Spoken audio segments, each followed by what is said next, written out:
আসসালামু আলাইকুম ওয়া রাহমাতুল্লাহি ওয়া বারাকাতুহু। ইসলামের নিশানা 23-তে আপনাদের সকলকেই স্বাগতম।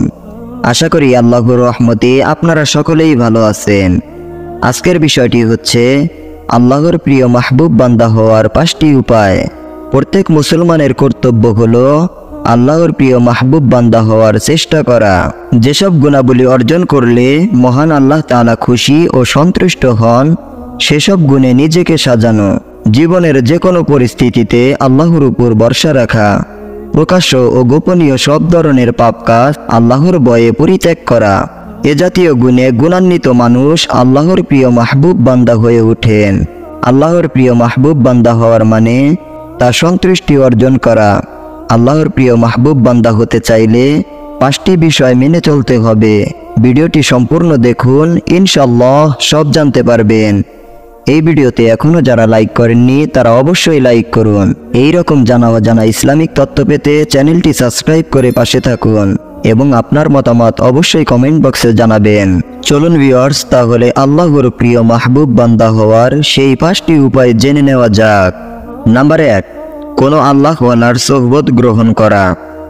সৎ মানুষের সোহবতে থাকলে জান্নাতের সন্ধান পাওয়া যায় এবং ভালো মানুষের কাছে জান্নাতের সুঘ্রাণ পাওয়া যায়। সোহবত সম্পর্কে কোরআনুল কারীমে ইরশাদ হয়েছে, ইয়া আইয়ুহাল্লাযীনা আমানুত্তাকুল্লাহা ওয়া কুনু মা'আস সাদিকিন।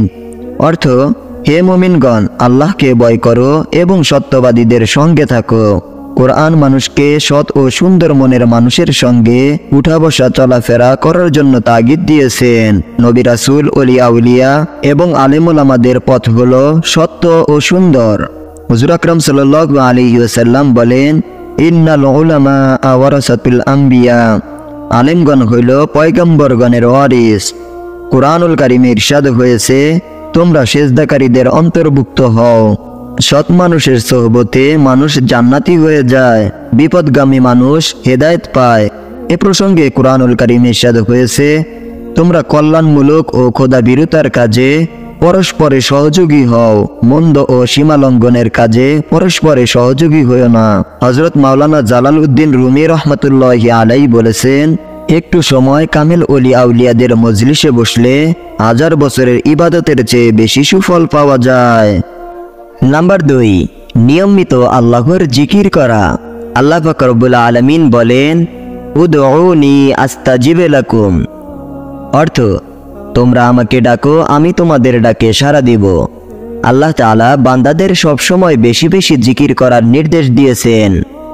পবিত্র কোরআনে বর্ণিত হয়েছে, হে মুমিনরা, তোমরা আল্লাহকে অধিক পরিমাণে স্মরণ করো এবং সকাল সন্ধ্যায় তার পবিত্রতা ঘোষণা করো।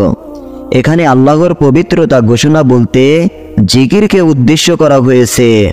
আল্লাহ তাআলার প্রিয় বান্দা হতে চাইলে সবসময় আল্লাহর জিকির করতে হবে। দাঁড়িয়ে, বসে, এমনকি শুয়ে যেভাবে পারা যায় আল্লাহকে স্মরণ করতে হবে।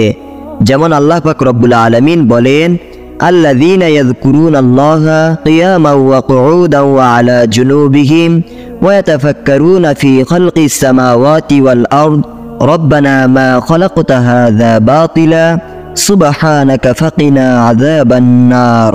অর্থ, যারা দাঁড়িয়ে, বসে ও শায়িত অবস্থায় আল্লাহকে স্মরণ করে এবং চিন্তা গবেষণা করে আসমান ও জমিন সৃষ্টি বিষয়ে, তারা বলে, হে পরওয়ারদিগার, এসব অনর্থক সৃষ্টি করেননি, আপনি পবিত্র, অতএব আমাদেরকে জাহান্নাম হতে রক্ষা করুন।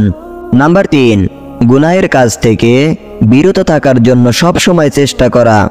চলাফেরায় সব সময় মানুষের গুনাহ হয়ে যায়। প্রবৃত্তির তাড়নায় কোনো গুনাহের কাজ সংগঠিত হবার সম্ভাবনা তৈরি হলে দ্রুত তা থেকে ফিরে আসা। কারণ আমাদের সমাজে সাধারণত চলতে গেলে ইচ্ছা বা অনিচ্ছায় আমাদের বিভিন্ন ধরনের গুনাহের সম্মুখীন হতে হয়।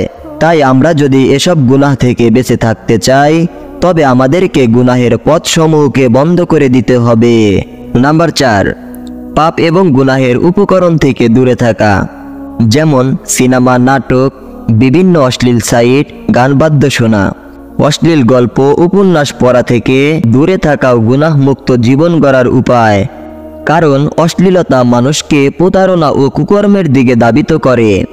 অনুরূপভাবে যেসব উপকরণ হাতের কাছে থাকার কারণে মন গুনাহের দিকে ধাবিত হয়, সেসব উপকরণ থেকে দূরে থাকাও আমাদের জরুরি।